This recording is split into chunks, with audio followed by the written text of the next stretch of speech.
Merchants are now allowed to charge a credit card surcharge. Will they? Are we all going to switch to cash? Is it even fair? Ted is here to discuss it, starting right now. This is Debt Free in 30. Here's your host, Doug Hoyes.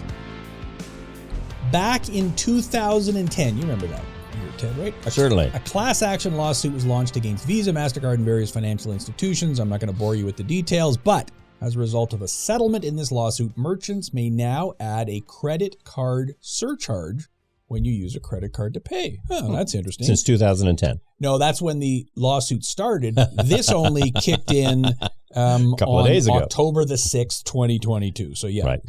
So let's start with the basics here. Right. Credit card companies, how do they make money? Okay. Well, there's three basic ways. First, if you don't pay your balance at the end of the month, they charge you interest. And as everybody knows, it's pretty high interest. And it's not payday loan interest, but it's still, 12 to 19 or 29%. They also charge fees if you do unusual transactions. So if you want to call back a payment or you have an NSF or something like that. And of course, they charge the merchants a fee for the privilege of using their card to let you spend your money. And that's really what we're going to focus on. Yeah, we're talking about the last one, right? Right. So, and they can charge a merchants. I mean, they've all got different deals, but it could be anywhere from 1% to 3%. Might even be more than that. So, yeah, Amex is higher. I think. Yeah, they're a premium card. So, if I go out and buy something for $100, I get charged $100 on my credit card, but the store may only get $98 because there's a $2 fee that they have to pay to the credit card company. Right. Cash, on the other hand, does not charge a fee. I can go to the store and pay cash. So if cash is free, why would a store accept a credit card when they know they're going to have to pay a 2% charge?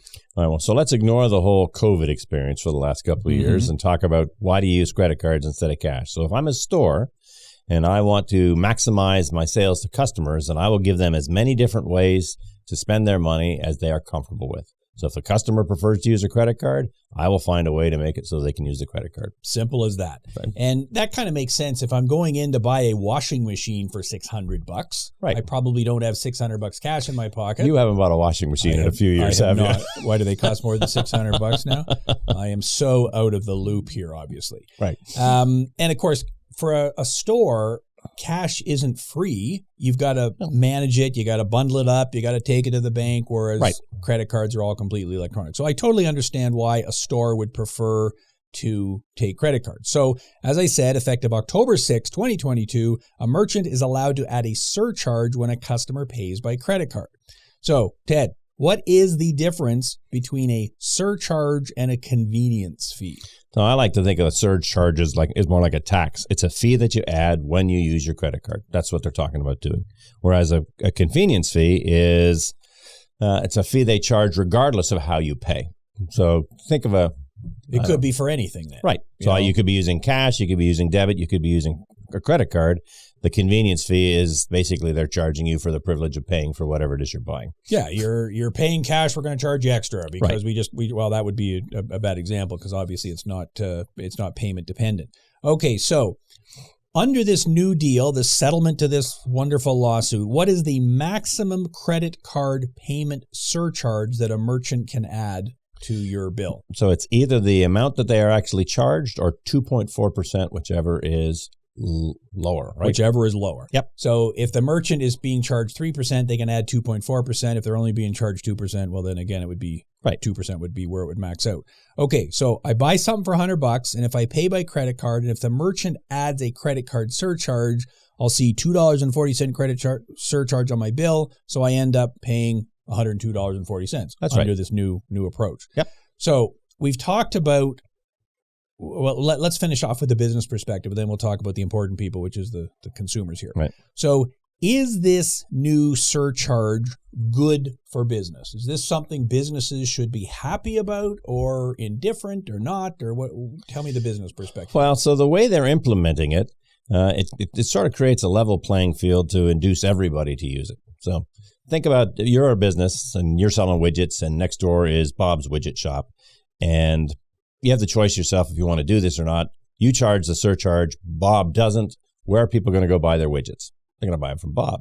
If the government says everybody's allowed to do this, then suddenly there's a 2.4% price increase for everyone, and it's easier for you to do it. Bob's more likely to do it too, so it's a way to raise prices 2.5% or 2.5%. Yeah, and so this is really dependent, though, on whether or not everybody or nobody does it. Right. This is if you have a product or service that is in such high demand that people are going to pay whatever you charge them to purchase your services, then this won't make a hell of a lot of difference. They're going to spend the money because they've got to get your stuff. But if you've got two identical shops, and again, one widget shop is charging 2.4% more and the other isn't, you know where you're going to go buy your stuff from the one that isn't. So my first question in the opening was, is this fair? So from the business's point of view, is this fair? Like, can you make a moral judgment on it? Well, the part of this that doesn't make any sense to me is that those credit card charges are baked into the purchase cost of the item in the first place. Like, if you're going to buy something at a store, they figure out what their costs to operate are, and that includes this 2.4% that they've been paying for years to the credit card companies anyway. So what they've done now is said, you can add 2.4% to your price tomorrow. Well, I guess as of October 6th, so a couple of days ago. So if I'm a business and I'm, the honest, ethical, I don't know if there's such a thing. I'm sure there is. And so what I guess I would do is I'd say to my customers, look, up until this point, I've been paying a 2% credit card fee. Right. So what I'm going to do is I'm going to lower my prices across the board by 2%. Right. And if you pay cash, you'll get the savings. Right. But I'm going to add a 2% surcharge. In fact, what I would do, I guess, if I was a business, is I would figure out what percentage of my customers used credit cards in the past, so I could figure out exactly what percentage I've been paying. Right. Because that's what's baked in. Yep. Lower my prices by that point, by that amount, put it on and then add the surcharge for the actual amount. And that's not going to happen. Why not? Well, so all of the businesses across North America, for sure, have been experiencing all sorts of inflationary pressures this past year. Cost of everything has gone up. And, some of that's been baked into price increases. Some of it hasn't been passed along. It depends on who you believe and what you're keeping track of. What are they accusing the grocery stores of doing? Hyperinflation to vary? Yeah. Big numbers. So, and just on a complete unrelated tangent here, I spent yesterday reading financial statements because, what else would one do? Right. And I was shocked to learn, and I sent these to you because I said, I must be reading this wrong, Ted, and you're a chart accountant, I'm a chart accountant, but, it's been a while since we were preparing financial statements. I read the financial statements for Loblaws, which is a big, huge grocery chain, owns a bunch of them, and I read them for Canadian Tire, which also owns Marks and Sport Check and major retailer. Yeah, major retailers. And according to their income statements, they both had gross margins of around 30%. Yep. That blows me away. I always thought, grocery store, it's, really thin margins. It's, 5%, 3%, something like that. So a credit card surcharge would make a huge difference. Yep. But no, it's 30%. And I asked my wife about this because she's the smart one. And she said, well, when was the last time you were in a grocery store? Right. And I said, I don't know, during the Korean War, I can't remember. And she said, a grocery store doesn't just sell groceries. Right. They're selling clothes. Well, it sells anything. Everything. So they've got a lot more there's a pharmacy department. There's a lot more higher margin stuff in there. So I guess you're right. How is this going to play out? Well, I don't think what I described is going to happen. I agree with you. Right. I don't think a business is going to say we're going to go and lower all our prices because we're already in inflation. We probably want to raise our prices. This is a perfect excuse to raise them. Yep. Or put a credit card surcharge on so that we can say, not our fault. Yeah. See, I can see small specialty retailers or, mom and pop, neighborhood businesses adding this surcharge because they haven't been passing along the price increases or their cost increases like everybody else has. I have a hard time picturing Canadian Tire doing this. I mean, they make a huge profit off their credit card department. Although they may have sold that. Well, I may do this whole show on that because they, according to their financial statements, and this is the same for Loblaws, which of course also has a financial services division. Right. That is not a massive amount of revenue. It's not as much as I would have thought. So, and Canadian Tire does sell them off. They've got a separate Yep. It's a whole complicated thing. We'll talk about that sometime. But yeah, okay. So what you're thinking is more likely is the small store on Main Street in your town, right, that has not been able to pass on the same level of increases and also has a worse deal with the credit card company. Exactly. They're the ones who are paying 3 or 4% because they're low volume. They're low volume. And they can't play around as much with their pricing because if they do, you'll go buy it from the big box store. Right. So those might be the places that say we're implementing this surcharge. Now, another thought I had was if you were a mom and pop type store, right, maybe what you would do is you'd say, okay, there's no surcharge if you come into the store and buy from me, but there is a surcharge if you buy online because you can't yell at me if you're buying online, whereas if you're in front of me, maybe you will. Or maybe that's a way to encourage you to come into the store, which is what separates me from Amazon. Depends on which way they actually make higher sales. Again, it's going to depend on the products and the services. My kind of question on some of this is, it's in the government's and the retailer's best interest to do electronic transactions because handling cash is expensive. You started saying that earlier on. This obviously motivates people to either pay with cash or with a debit card. I'm trying to remember. Debit cards have fees as well, right? Yes, but they're very, very low from the merchant's point of view. And so the merchant isn't worried about that particular fee being passed on. Right. And I guess the other reason the government would prefer that you do everything electronically as opposed to cash is tax evasion. Right. You can track it. You can track it. Yep. So, you go to the store and the guy says, yeah, okay, it's $10 and, he doesn't ring it through the cash register. It goes into his pocket. Right. So again, I don't think that's happening at a massive store.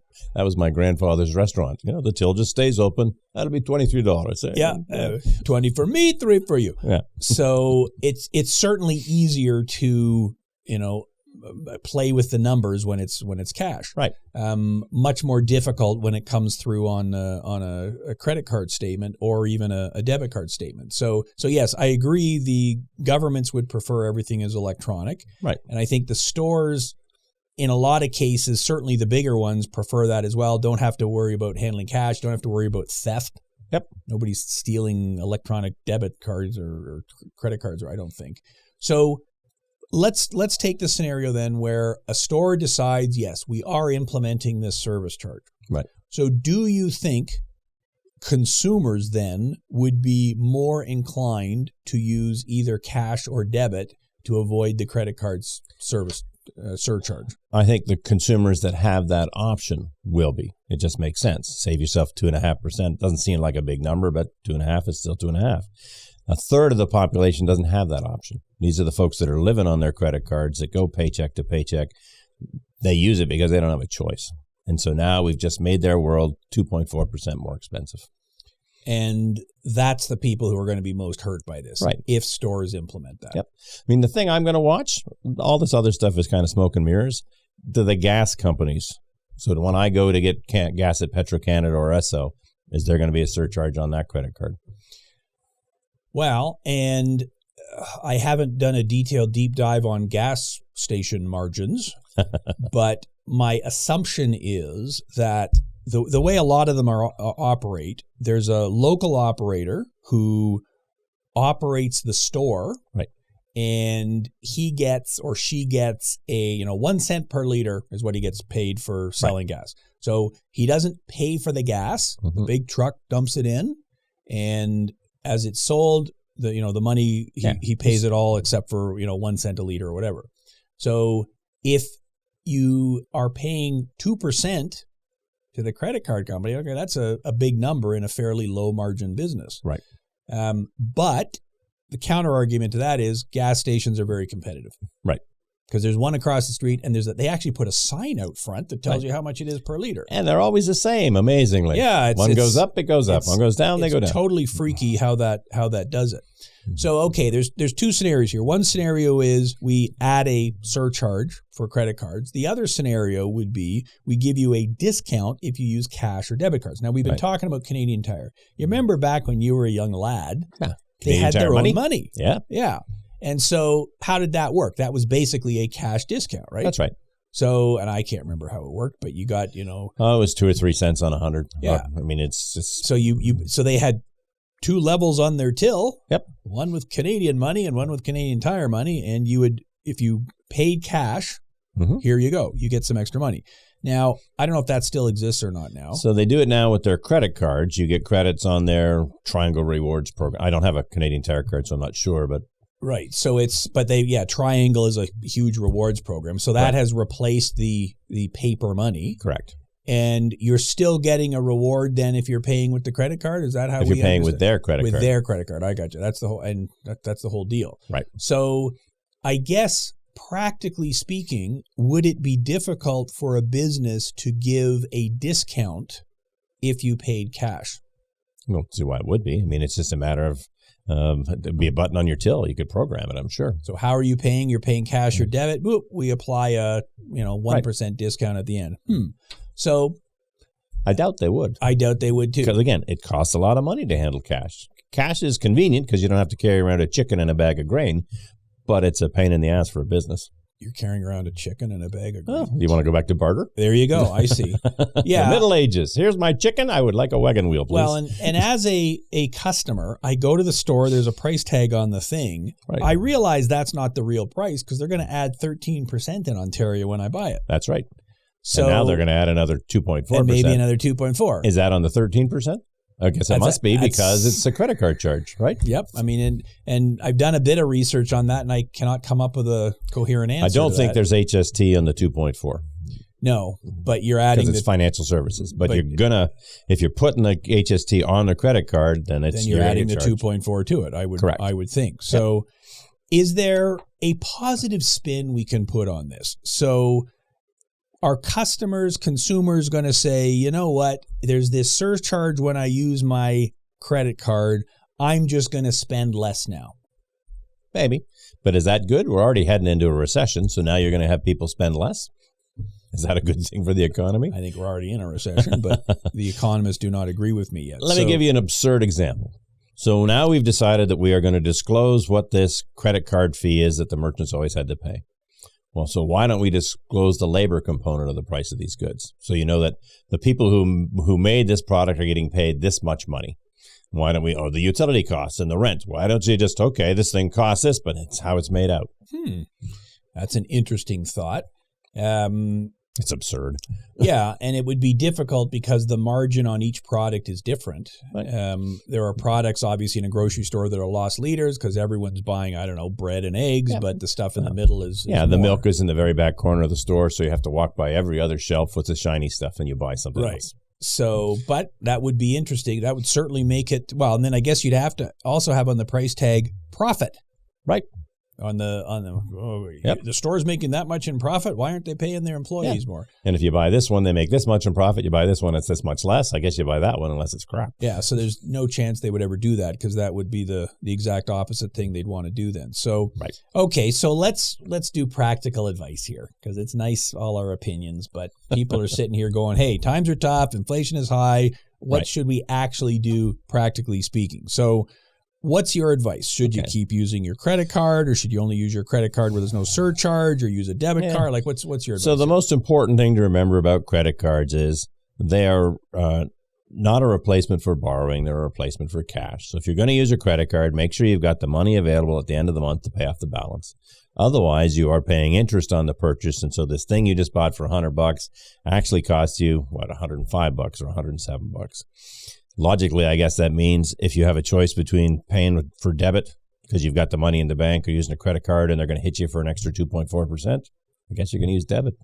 Yeah, you're right. And if it takes you a year to pay off your credit card balance, then you just added 18% or whatever to the cost of the item. And if it takes you 2 years, if all you ever do is pay your minimum, then it's a recipe for disaster. Right. So, that would be the argument for using debit or cash, regardless of whether there's a surcharge.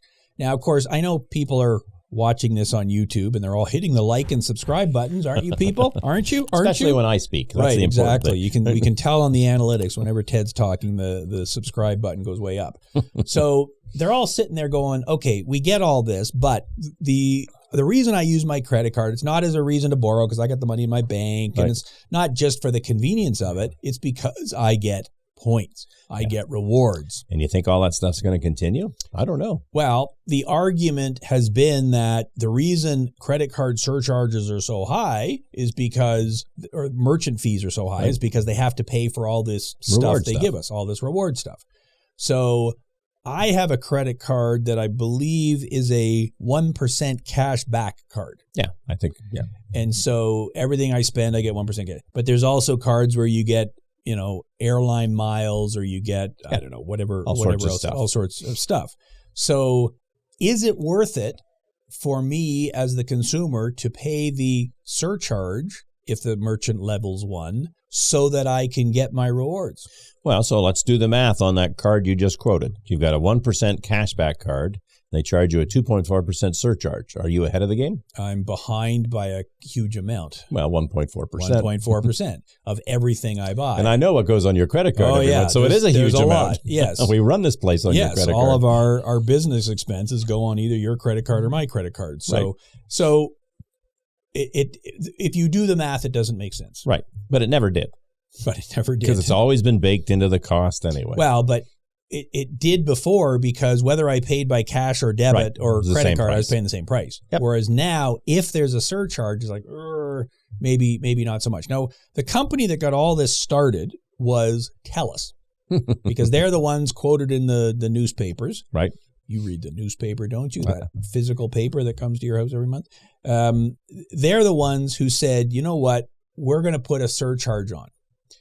And I'm not going to comment on whether that's a good idea or not. Sorry, this is a tech company. This is trying to induce you not to pay with a technologically advanced what they're system. saying is, look, we don't want you paying cash, but we can set up automatic payment out of your account every day your payment is due. You can do a bill payment through your online bank. Doesn't cost anything. Right. But if you want to use a credit card to pay your bill, we're going to charge you. Because it costs us.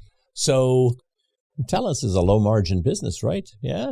Credit cell phones in Canada, yeah, we get great deals on those, don't we? I believe. Compared to south of the border? I believe what you're doing is selling air. Yeah. How much can it possibly cost to sell electronic, electrons? You got to put towers up to catch the That's air. true. I mean, there's a huge fixed cost and no variable cost. Right. So, okay, what is your advice then to a TELUS customer who looks on their bill and goes, hey, we're going to charge you an extra 2.4%. Right.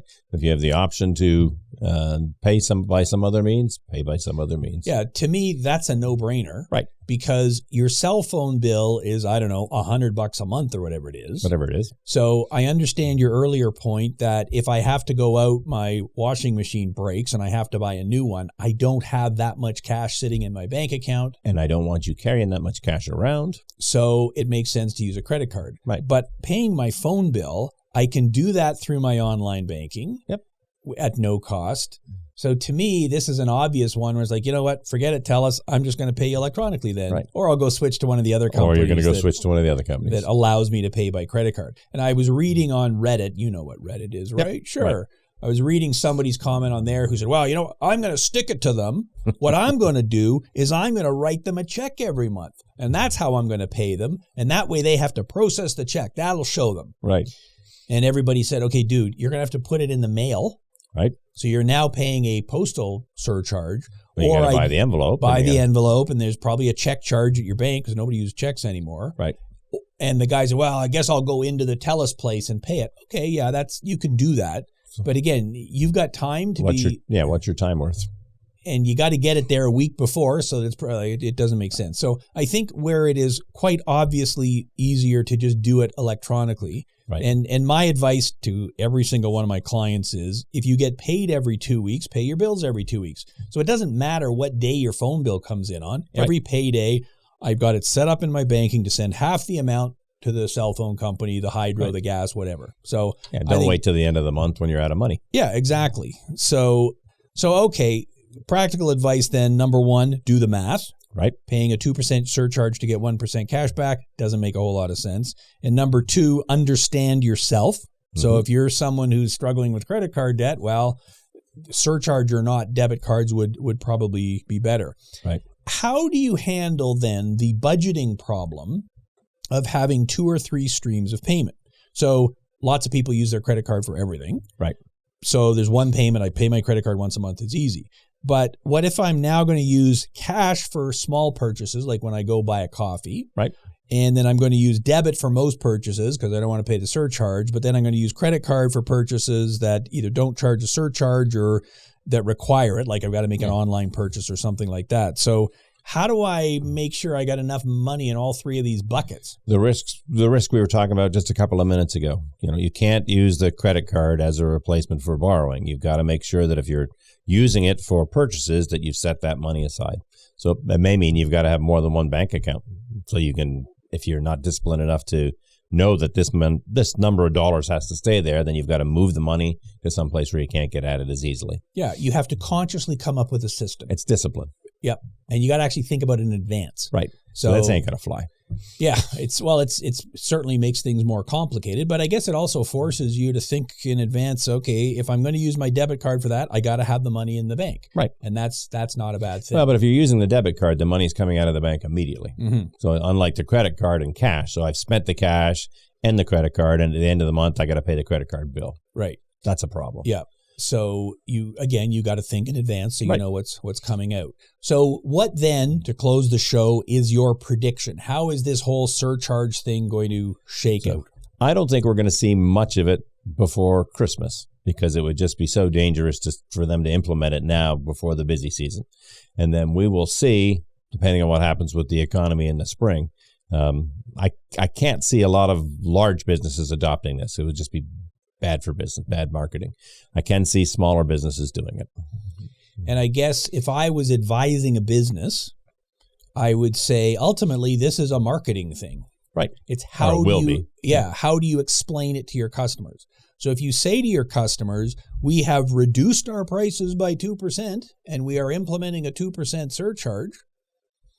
Okay, I mean, as a customer, I guess I can't really argue with that. Yeah, the customer won't remember that they've reduced the prices. They'll just see the surcharge. Right. And if you're buying something at a small shop that does not have a comparable product somewhere else, I'm, buying this nice coffee mug. Yep.